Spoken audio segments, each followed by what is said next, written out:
kita, jangan lupa untuk berdoa terlebih dahulu. Benny dan Pak Anto masih beristirahat sambil menikmati suasana alam di sekitar ladang. Warna hijau sejauh mata memandang. Udaranya pun bersih dan sangat segar, membuat mereka betah beristirahat. Sambil istirahat, mereka berbincang-bincang tentang kekayaan alam yang dimiliki Indonesia. Kebetulan, wawasan Pak Anto akan bentang alam Indonesia sangat luas. Benny pun antusias sekali menyimak setiap yang dijelaskan oleh Pak Anto.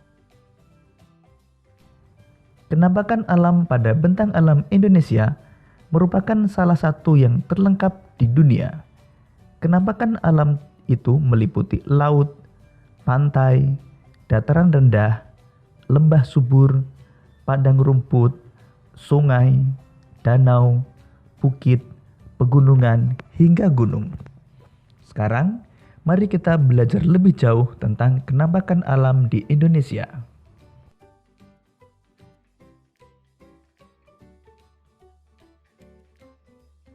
Amatilah keempat gambar penampakan berikut. Kemudian berilah tanda centang pada gambar yang menunjukkan penampakan alam yang ada di Indonesia. Dan berilah tanda silang pada gambar yang menunjukkan penampakan buatan yang ada di Indonesia.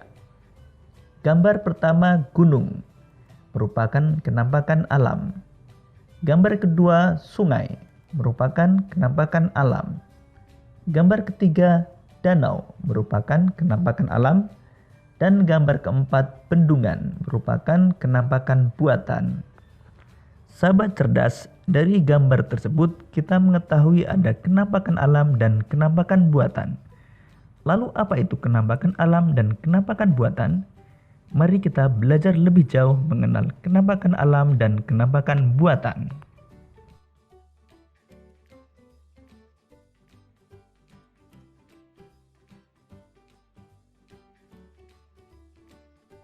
Penampakan alam adalah sebuah bentang alam yang terjadi dengan sendirinya. Jadi, penampakan alam diciptakan Tuhan tanpa campur tangan manusia. Contoh penampakan alam antara lain gunung, laut, danau, sungai, dan pantai. Dan beberapa penampakan alam lain seperti air terjun, dataran rendah, dan dataran tinggi.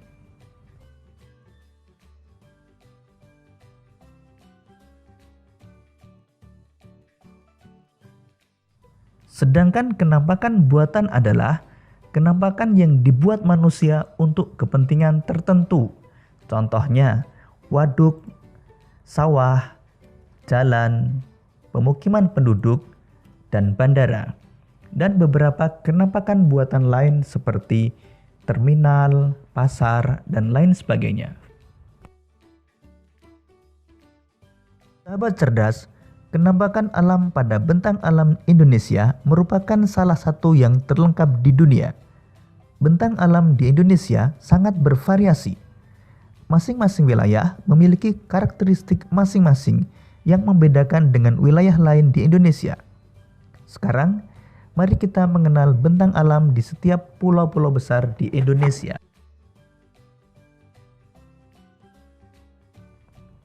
Pulau Jawa. Kita akan mengenal bentang alam secara umum di Pulau Jawa meliputi gunung, lembah, bukit, sungai, dataran rendah, dan pantai. Gunung yang ada di Pulau Jawa antara lain Gunung Merapi, Merbabu, Semeru, Bromo, dan Lawu. Kemudian lembah yang ada di Pulau Jawa antara lain Lembah Green Canyon, Lembah Dieng, dan Lembah Kaliurang. Kemudian bukit, Bukit Sumedang, Bukit Kidul, dan Bukit Candi Abang. Sungai yang ada di Pulau Jawa, misalnya Sungai Ciliwung, Sungai Brantas, dan Sungai Bengawan Solo. Dataran rendah yang ada di Pulau Jawa, dataran rendah Madiun, Surakarta, dan Semarang. Kemudian pantai yang ada di Pulau Jawa, ada Pantai Parangtritis, Pantai Anyer, Pantai Klayar, dan Pantai Pangandaran.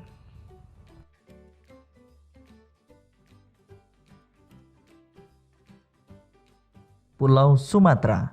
Bentang alam secara umum di Pulau Sumatera, gunung ada Gunung Marapi, Gunung Kerinci, Gunung Talang, Gunung Sinabung, dan Gunung Dompo. Kemudian lembah ada Lembah Anai, Lembah Ngarai Sianok, dan Lembah Harau. Kemudian untuk bukit ada Bukit Pasai, Bukit Barisan, dan Bukit Minangkabau. Sungai ada Sungai Musi, Sungai Angkola, dan Sungai Bangko. Dataran rendah ada Dataran Rendah Asahan, Muaro Jambi, dan Kota Jambi. Kemudian pantai ada Pantai Ipoeh, Pantai Trikora, Pantai Sorake, dan Pantai Air Manis.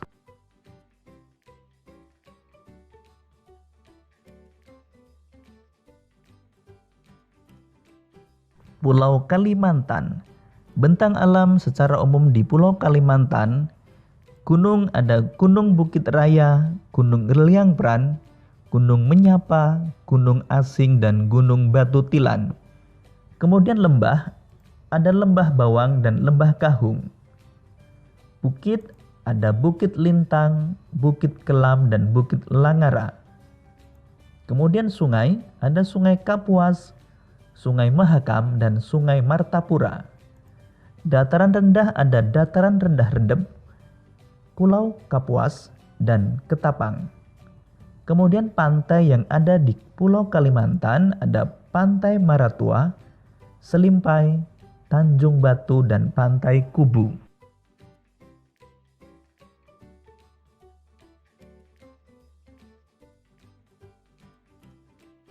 Pulau Sulawesi. Bentang alam secara umum di Pulau Sulawesi. Gunung ada Gunung Latimojong, Gunung Tondano, Gunung Kelabat, dan Gunung Soputan. Kemudian lembah ada Lembah Lemelu, Lembah Rama, dan Lembah Biru. Kemudian bukit ada Bukit Barui, Bukit Luwu, dan Dataran Tinggi Wajo. Kemudian sungai ada Sungai Maraleng, kemudian Sungai Poso, dan Sungai Maraju. Dataran rendah ada Dataran Rendah Mamuju, Maros, dan Bulukumba. Kemudian pantai ada Pantai Losari, Pantai Dato, Pantai Lakeba, dan Pantai Pulisan.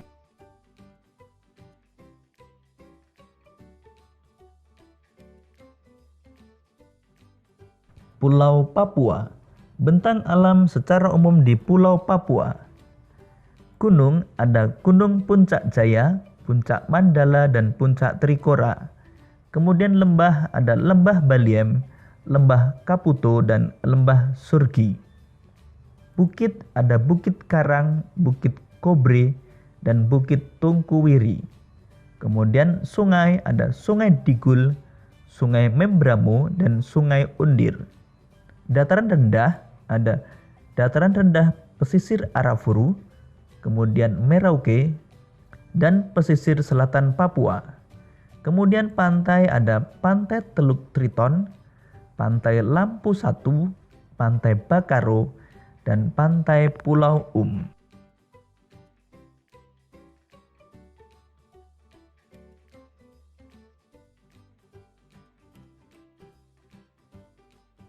Kepulauan Maluku. Bentang alam secara umum di Kepulauan Maluku antara lain gunung ada Gunung Binaya, Gunung Gamalama, Gunung Dukono, dan Gunung Gamkonora. Lembah ada Lembah Alimato, Lembah Agro, dan Lembah Manulesa. Kemudian bukit ada Bukit Masbait, Bukit Laguna, dan Bukit Tidore. Sungai ada Sungai Yaro, Sungai Apu, dan Sungai Eti. Kemudian dataran rendah ada Dataran Rendah Kei, Dataran Rendah Morotai, dan Dataran Rendah Seram. Kemudian pantai ada Pantai Ora, Pantai Guarici, Pantai Tobelo, dan Pantai Natsepa.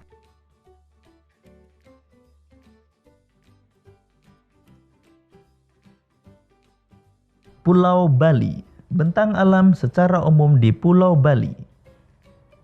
Gunung ada Gunung Agung, Gunung Batur, dan Gunung Beratan. Kemudian lembah ada Lembah Bidadari, Lembah Pantunan, dan Lembah Tukat Melangit. Kemudian bukit ada Bukit Belong, Bukit Campuhan, dan Bukit Batu Kursi. Kemudian sungai ada Sungai Badung, Sungai Petano, dan Sungai Nyuling.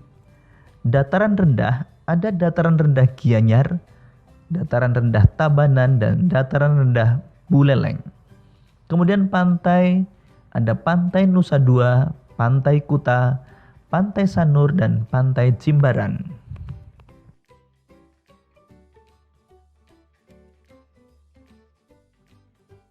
Kepulauan Nusa Tenggara. Bentang alam secara umum di Kepulauan Nusa Tenggara. Untuk gunung ada Gunung Rinjani, Gunung Tambora, Gunung Kelimutu, dan Gunung Egon. Lembah ada Lembah Rinjani, Lembah Hijau Lombok, dan Lembah Poundoa. Kemudian bukit ada Bukit Wairinding, Bukit Manduu, dan Bukit Merese. Kemudian sungai ada Sungai Wanokaka, Sungai Tuasene, dan Sungai Powu. Kemudian dataran rendah ada Dataran rendah Lombok, Dataran rendah Sumbawa, dan Dataran rendah Flores. Dan pantai ada Pantai Senggigi, Pantai Selong Belana, kemudian Pantai Gili Trawangan, dan Pantai Lasiana.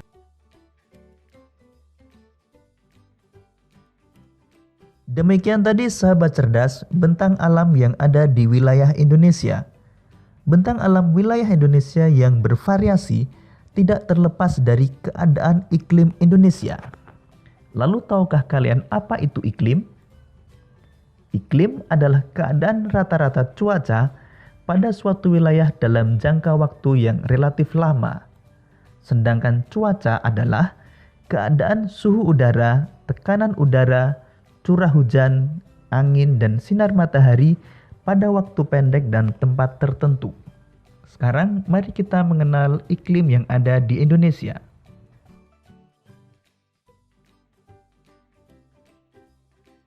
Letak astronomis Indonesia yang berada di wilayah tropis membuat Indonesia beriklim tropis. Ciri-ciri iklim tropis antara lain suhu udara yang tinggi sepanjang tahun, yaitu sekitar 27 derajat Celcius. Kemudian, perbedaan suhu pada musim kemarau dan musim hujan relatif kecil. Lamanya siang dan malam hampir sama, yaitu 12 jam. Serta curah hujan yang tinggi dan penyinaran matahari sepanjang tahun.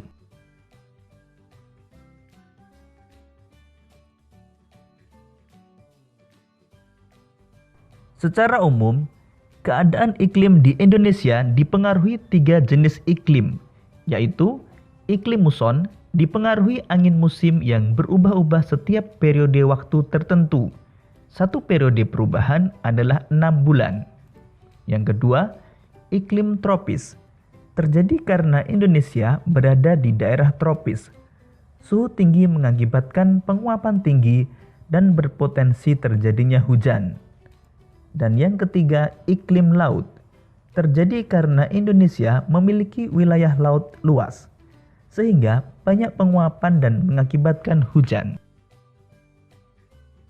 Sahabat cerdas, tahukah kalian bahwa bentang alam, kondisi fisik wilayah, dan keadaan iklim berpengaruh terhadap besar dan beragamnya flora dan fauna? Begitu juga yang terjadi di Indonesia.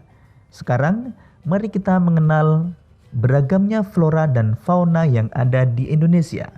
Kemudian, kita akan menentukan ide pokok setiap paragraf. Beragamnya flora dan fauna Indonesia.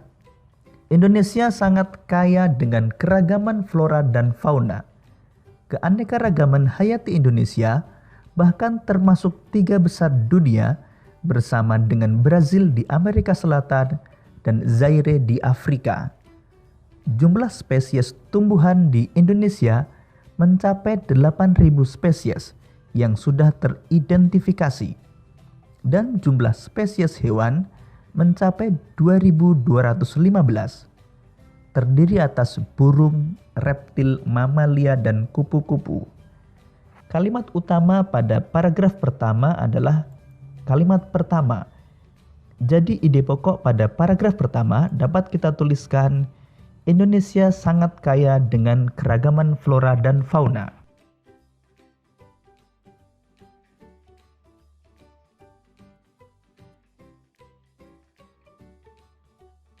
Banyak faktor yang menyebabkan kaya dan beragamnya flora dan fauna di Indonesia, seperti iklim. Iklim memiliki peranan penting bagi persebaran flora dan fauna di setiap daerah.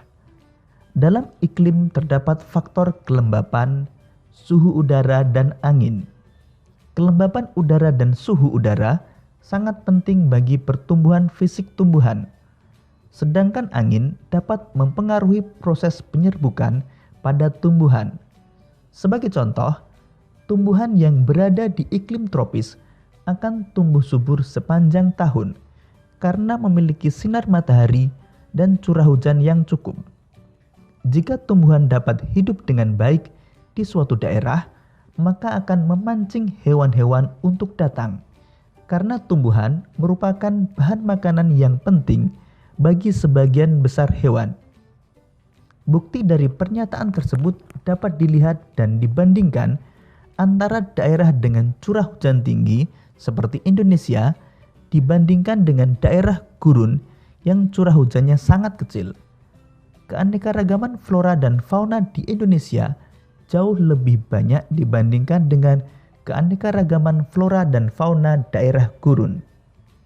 Kalimat utama pada paragraf kedua terdapat pada kalimat pertama. Jadi ide pokok paragraf kedua dapat kita tuliskan, faktor iklim yang menyebabkan kaya dan beragamnya flora dan fauna di Indonesia.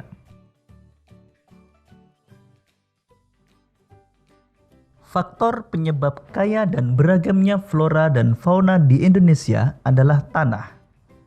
Tingkat kesuburan tanah, suhu tanah, dan daya serap air berpengaruh pada baik tidaknya tumbuhan. Tentunya, pertumbuhan tanaman di daerah yang tingkat kesuburan tanah, suhu tanah, dan daya serap airnya baik akan berbeda dengan daerah yang tingkat kesuburan tanah, suhu tanah, dan daya serap airnya kurang baik. Contoh perbedaan yang dikarenakan karakteristik kondisi tanah ini dapat dilihat dan dibandingkan antara hutan di Kalimantan yang subur dengan hutan di Nusa Tenggara.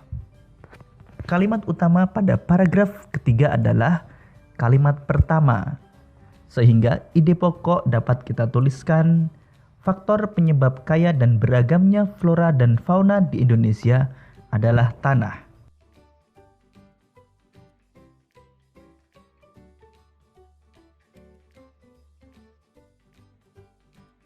Air juga merupakan faktor penting yang menyebabkan kaya dan beragamnya flora dan fauna di Indonesia. Perannya yang dapat menyerap, melarutkan, dan membawa makanan yang dibutuhkan tumbuhan sangat penting bagi hidup tumbuhan. Flora yang ada di daerah dengan curah hujan yang rendah memiliki keanekaragaman yang juga rendah dibandingkan dengan daerah yang memiliki curah hujan tinggi. Kalimat utama pada paragraf tersebut adalah kalimat pertama. Jadi, ide pokok dapat kita tuliskan, air juga merupakan faktor penting yang menyebabkan kaya dan beragamnya flora dan fauna di Indonesia.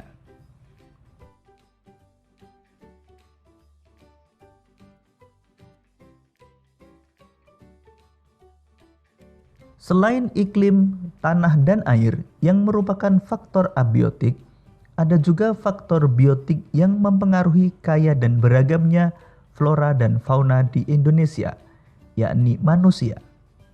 Manusia dengan ilmu dan pengetahuan serta teknologi yang dimilikinya dapat mengembangkan varietas atau jenis-jenis flora dan fauna baru. Begitu juga dengan tingkat mobilitasnya atau pergerakan, manusia bisa membawa dan menyebarkan flora dan fauna dari daerah satu dengan yang lain. Kalimat utama pada paragraf kelima terdapat pada kalimat pertama. Jadi ide pokok pada paragraf kelima dapat kita tuliskan faktor biotik yang mempengaruhi kaya dan beragamnya flora dan fauna di Indonesia, yakni manusia.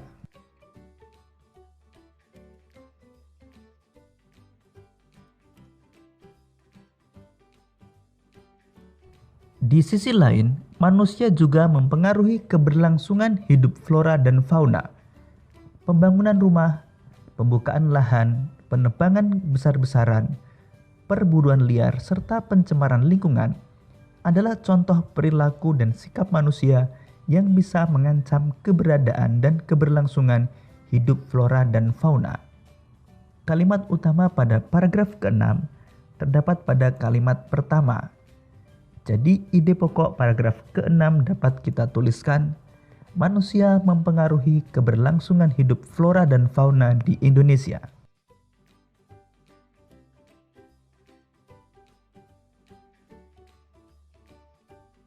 Faktor biotik selain manusia adalah hewan dan tumbuhan itu sendiri. Hewan dan tumbuhan juga dapat mempengaruhi keragaman flora dan fauna. Misalnya, dilihat dari rantai makanan dan sistem penyerbukannya. Kalimat utama pada paragraf ke-7 terdapat pada kalimat pertama. Jadi ide pokok paragraf ke-7 dapat kita tuliskan, faktor biotik selain manusia adalah hewan dan tumbuhan. Demikian tadi sahabat cerdas, faktor-faktor yang menyebabkan beragamnya flora dan fauna yang ada di Indonesia.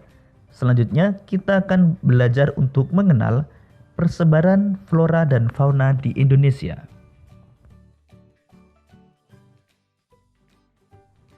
Persebaran flora di Indonesia dibagi menjadi dua, yaitu flora Indo-Malayan dan flora Indo-Australian. Flora Indo-Malayan meliputi kawasan Indonesia bagian barat, yaitu Kalimantan, Sumatera, Jawa, dan Bali. Sedangkan flora Indo-Australian meliputi kawasan Indonesia bagian timur, yaitu Sulawesi, Maluku, Nusa Tenggara, dan Papua. Flora Indo-Malayan memiliki karakteristik 1.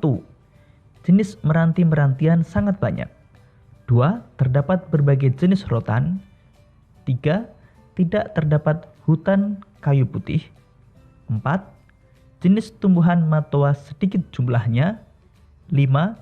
Jenis anggrek sedikit jumlahnya. 6. Terdapat berbagai jenis nangka. Dan yang ketujuh, tidak banyak tumbuhan sagu. Sedangkan karakteristik flora Indo-Australian antara lain 1. Jenis meranti-merantian hanya sedikit. 1. Jenis meranti-merantian hanya sedikit. 2. Tidak terdapat berbagai jenis rotan. 3. Terdapat hutan kayu putih. 4.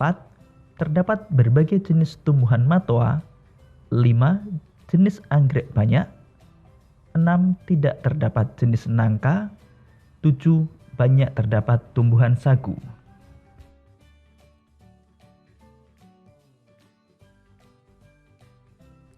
Persebaran fauna di Indonesia. Perhatikan peta persebaran fauna berikut ini. Menurut coraknya, fauna Indonesia dikelompokkan menjadi 3, yaitu fauna bagian barat, fauna bagian tengah, dan fauna bagian timur.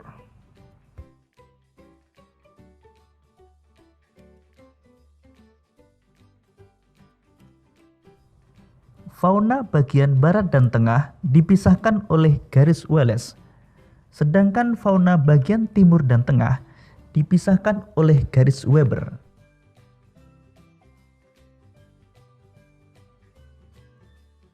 Fauna Indonesia bagian barat atau tipe Asiatis mencakup wilayah Jawa, Sumatera, Bali, dan Kalimantan.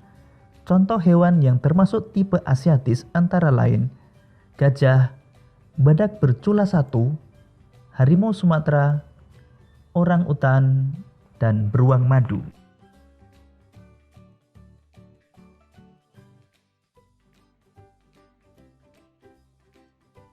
Fauna Indonesia bagian tengah atau tipe peralihan mencakup wilayah Sulawesi, Timor, Maluku, dan Nusa Tenggara, serta sejumlah pulau-pulau kecil di sekitarnya. Contoh hewan tipe peralihan antara lain anoa, babi rusa, komodo, burung maleo, dan kuskus.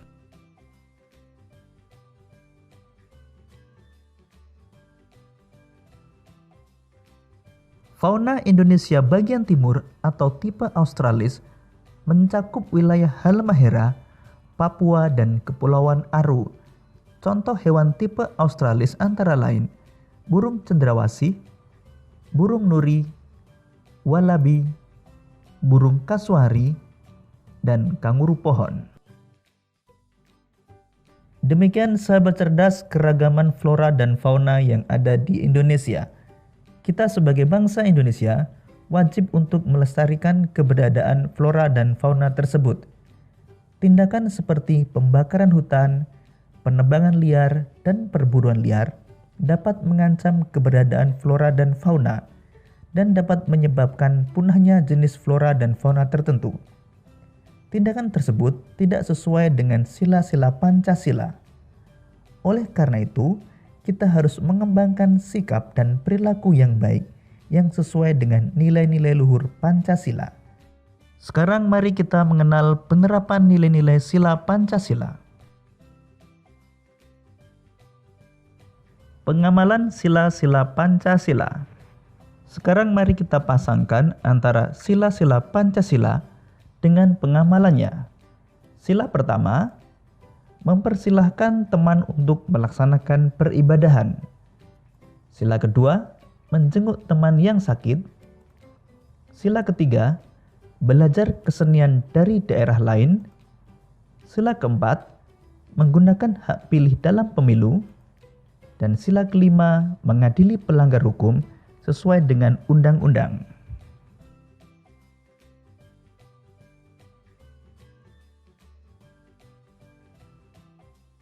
Perilaku yang sesuai dengan sila Pancasila. Amatilah gambar-gambar berikut, kemudian berilah tanda centang pada gambar yang menunjukkan perilaku yang sesuai dengan nilai-nilai Pancasila. Dan berilah tanda silang pada gambar yang menunjukkan perilaku yang tidak sesuai dengan nilai-nilai Pancasila. Gambar pertama, bersedekah, sesuai dengan sila Pancasila. Gambar kedua, berbuat jahil kepada teman, tidak sesuai dengan nilai Pancasila. Gambar ketiga, membersihkan lingkungan, sesuai dengan sila Pancasila. Gambar keempat, bergotong royong, sesuai dengan sila Pancasila. Gambar kelima, membuang sampah ke sungai, tidak sesuai dengan sila Pancasila. Gambar keenam, beribadah sesuai keyakinan, sesuai dengan sila Pancasila. Gambar ketujuh, menjenguk teman yang sakit, sesuai dengan sila Pancasila. Dan gambar kedelapan, berburu secara liar, tidak sesuai dengan sila Pancasila. Demikian tadi sahabat cerdas pembelajaran kita pada tema 1, subtema 2, dan pembelajaran keempat. Kita telah belajar tentang bentang alam yang ada di Indonesia, mengenal keragaman flora dan fauna di Indonesia, dan mengenal sikap yang sesuai dengan sila Pancasila. Untuk menguji pemahamanmu, kamu dapat mengerjakan latihan soal yang terdapat pada deskripsi video ini. Sampai jumpa pada pembelajaran berikutnya. Tetap semangat dan selamat belajar.